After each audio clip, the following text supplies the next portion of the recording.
Bloque 344 de este programa especial para conmemorar el 24 de marzo y decir presente a través de la militancia que uno entiende que más le cuaja, que más cierra con sus modos de trabajar, que es teniendo un micrófono adelante. Algo que compartimos con el señor Arrieta desde hace mucho tiempo.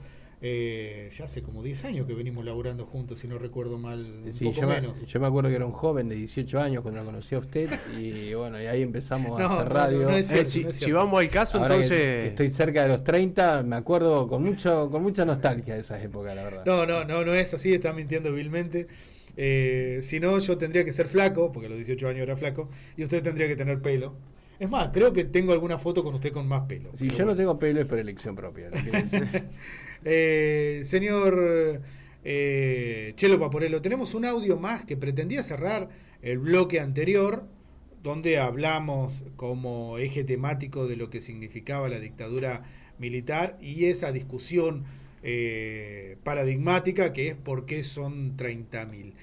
Un audio que nos quedó fuera de ese bloque, pero que queremos poner como punto de inicio para este bloque en el cual pensamos hablar de la complicidad cívica y civil, es el audio de Lourdes Arrieta, que es diputada de La Libertad Avanza, que fue una de las que tuvo que pagar el precio de la furia de sus compañeros a partir de plantear algunas leves disidencias. ¿Por qué no digamos que hoy integra el campo nacional y popular, ni muchísimo menos? Es aquella diputada del patito en la cabeza. Sin embargo, le pasó algo a partir de esa expulsión de su propio bloque y tener que abrir la cabeza hacia otras ideas. Compartimos el audio. ¿Estás leyendo Nunca Más? ¿Leíste el Nunca Más? ¿Qué conclusión estás sacando? Se utilizó de bandera por muchos años y que muchos jóvenes inclusive y que muchas generaciones lo tuvieron con malestar porque creían que era solamente una bandera de cierto sector político, cuando en realidad se escribió en el 84 y fue un informe de la CONADEP en un gobierno democrático, que hoy en día puedo decir que si bien el Nunca Más dice que son 8.000 y pico, entiendo cuando te dicen que son 30.000, pero no es un número de certero, sino porque no saben cuántas personas más. Gran argumento estás dando, Lourdes, un gran argumento, ¿no? La escuchábamos a Lourdes Arrieta, fíjate lo que puede llegar a cambiar la persona cuando lee algo. Sí, me gusta esto de Lourdes. Bueno, primero ya sabemos dónde se alimenta La Libertad Avanza, cómo se alimentó dentro de gente que venía de los círculos evangelistas, gente que no tiene ninguna trayectoria en política, gente que viene de la noche, es decir, entonces es muy difícil que puedan conocer en su profundidad lo que pasó. Pero esto es interesante porque recordemos que en el día de hoy Javier Milei sacó un tuit hablando sobre la desclasificación de los documentos de la CIDE en relación a lo que pasó en la época de la dictadura y reivindicando a Humberto Viola, que es una persona que fue asesinada junto a su hija de 3 años, un hecho que es condenable obviamente, pero es interesante porque hubo un documento que sacó la Asamblea Permanente por los Derechos Humanos donde condena este homenaje que le hacen a Humberto Viola, porque Humberto Viola formaba parte de la central de la llamada Comunidad de Inteligencia, que entre sus tareas principales era obtener información bajo tortura durante cruentos interrogatorios. Estaba bajo las órdenes de Benjamín Menéndez, uno de los genocidas más furibundos de la época de la dictadura. En primer lugar, eso de saber que Humberto Viola, esta persona que reivindica Javier Milei como si no tuviera una historia, que no fue justamente condenado en los crímenes, en los juicios de crímenes de lesa humanidad que hizo en Argentina, porque fue asesinado por el ERP, un hecho que fue condenado por el propio ERP, y aparte de decir que buscan condena para los asesinos, ya hubo condenados, cinco condenados en el año 79, que fueron condenados en Tucumán, y que después fueron indultados por Carlos Saúl Menem, no solamente ellos, sino todos muchos de los militares que fueron condenados también en los juicios de la verdad. Lo que pasa es que lo tuvieron que volver porque justamente el Estado no reconoció los indultos que le hicieron a los que fueron jefes de Estado en la época de la dictadura. Pero esto de no leer hace que muchas veces lo que incluso el propio presidente de la Nación pone como eso, que no fueron condenados. Sí, hubo 5 personas condenadas por los crímenes de Humberto Viola, y Humberto Viola fue un tipo que torturó interrogó y torturó personas bajo las órdenes de Benjamín Menéndez. Nada más ni nada menos. Otro de los personajes que afortunadamente hoy integran ese espacio horroroso de la historia argentina. Estamos en comunicación nuevamente con el señor Hugo Cabrera, que está presente en la plaza y actúa como nuestro corresponsal. Querido Hugo, ¿cómo estás? Estamos en la plaza, comparto los documentos que están leyendo en este momento desde el escenario. Una infamia de las más grandes. Se propone clausurar el Inca y emprender una cruzada contra la cultura. Financian la educación y dejan sin presupuesto a las universidades al arancelamiento. Condenan a los jubilados a un ingreso miserable que no alcanza para la vida, mucho menos para una vida digna. Dan fin a la moratoria, por lo que en el futuro el 80% de hombres y el 90% de mujeres quedarán sin cobertura. Con hambre no hay libertad. El hambre es un crimen.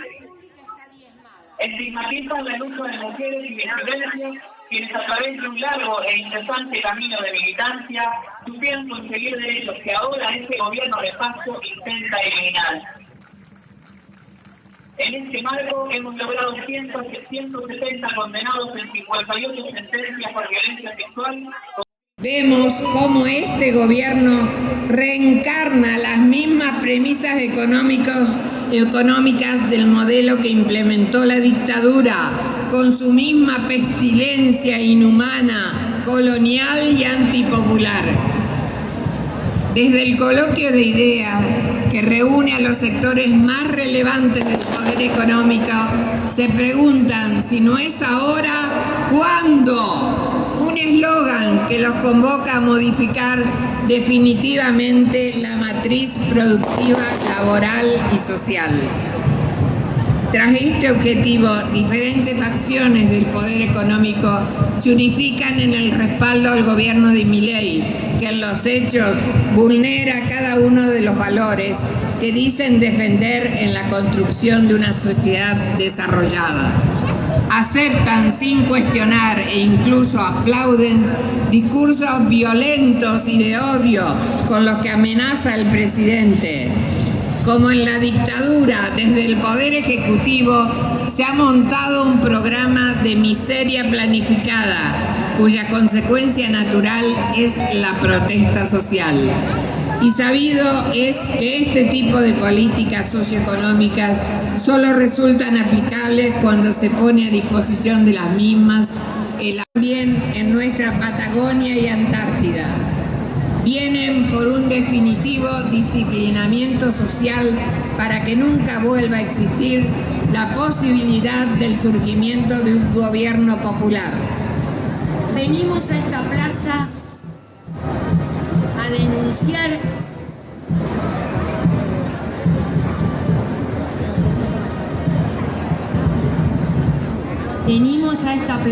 a denunciar que este gobierno autoritario, cruel y mentiroso declaró una verdadera guerra contra el pueblo, contra los más humildes, contra los jubilados y jubiladas, contra todos los trabajadores y trabajadoras, contra la educación y la salud pública, contra los estudiantes y docentes, contra la universidad y las ciencias públicas, la cultura y la libertad de expresión, contra las mujeres y las diversidades sexuales, contra la soberanía nacional, la Constitución y la democracia. Metieron 2 jueces en la Corte por la ventana para terminar de constituir un poder judicial como apéndice del poder económico. El Instituto de Agricultura Familiar, Campesina e Indígena. Cerraron el INADI y la CONADI, una infamia de las más grandes. Se proponen clausurar el Inca y emprender una cruzada contra la cultura. Desfinancian la educación y dejan sin presupuesto a las universidades para empujarlas al arancelamiento. Condenan a los jubilados a un ingreso miserable que no alcanza para la vida, mucho menos para una vida digna. Dan fin a la moratoria, por lo que en el futuro el 80% de hombres y el 90% de mujeres quedará sin cobertura. Con hambre no hay libertad. El hambre es un crimen. Estigmatizan la lucha de mujeres y disidencias, quienes a través de un largo e incesante camino de militancia supieron conseguir derechos que ahora este gobierno nefasto intenta eliminar. En este marco hemos logrado 170 condenados en 58 sentencias por violencia sexual como crímenes de lesa humanidad. Gracias, Hugo. Es una forma de por lo menos estar presentes ahí en la plaza en la lectura del documento. De cielo de instituciones, de familias, de gente que ha querido sumarse en este recuerdo del 24 de marzo, no solamente recordando los 30.000 desaparecidos o lo que, bueno, hoy por ahí nos conmueve, sino haciendo este paralelismo que veníamos marcando de las políticas desde el golpe militar con las políticas que está llevando el gobierno de Milei y que también lo está haciendo Pizarro. Por eso también estaban haciendo este reconto de los derechos conquistados, de que hay que juntarse, que hay que reunirse y que y sin lugar a dudas hay que estar en la calle defendiendo estos derechos. Y a través de lo que nos permitiste compartir de la lectura del documento, también nosotros podemos decir que estamos presentes ahí mientras estamos haciendo el programa desde acá, desde los estudios centrales. Bueno, compañeros, un abrazo grande, una jornada más de lucha que las condiciones climáticas no apagaron, sino que impulsaron a salir a la calle y juntarnos con otros de distintos barrios, de distintas zonas, para también decir que son 30.000 desaparecidos, que seguimos buscando a nuestros nietos y que ante este gobierno autoritario, más chirulo, bueno, decimos basta de la represión. Y creo que también ustedes desde allí han podido recoger un montón de cosas que ayudan a que estas cosas no queden en el pasado. Yo creo que hay que seguir contando la historia, no como algo que pasó, sino indudablemente algo que se vuelva a repetir para estas próximas generaciones, tener el recuerdo de todo lo que hemos vivido y lo que significa el golpe militar, lo que significa la represión y lo importante es que vive en democracia. Estamos viendo las imágenes que nos están pasando los compañeros que están presentes ahí en la marcha. Mucha gente, que cuánta alegría de ver toda esa cantidad de gente en la Plaza de Mayo. Seguramente algunos medios van a poner una imagen del dron, pero te puedo contar que está llena la plaza, con un sonido muchísimo mejor distribuido para que todos pudiéramos escucharlo. Así que, bueno, una jornada histórica también que como medio de comunicación quisimos estar presente poniendo nuestro granito de arena. Después en las redes sociales va a estar todo el material y sin lugar a dudas vamos a seguir militando la esperanza y la alegría en estos momentos tan oscuros para nuestro país. Un abrazo grande, Hugo. Chao, nos vemos mañana. Nos vemos. Hasta ahí la palabra de Hugo Cabrera, quien hizo de corresponsal de nuestra transmisión especial por el 24 de marzo. Separamos con un poquito de música, si le parece bien, Don Chelo. Creo que teníamos ahí en la gatera para salir el tema de Charly García, ¿puede ser? Tenemos el tema de Charly García, Los Dinosaurios. Exactamente. Volvemos en un ratito y a ver si podemos seguir desandando lo que preparamos en la producción previa para este 24 de marzo de 2025.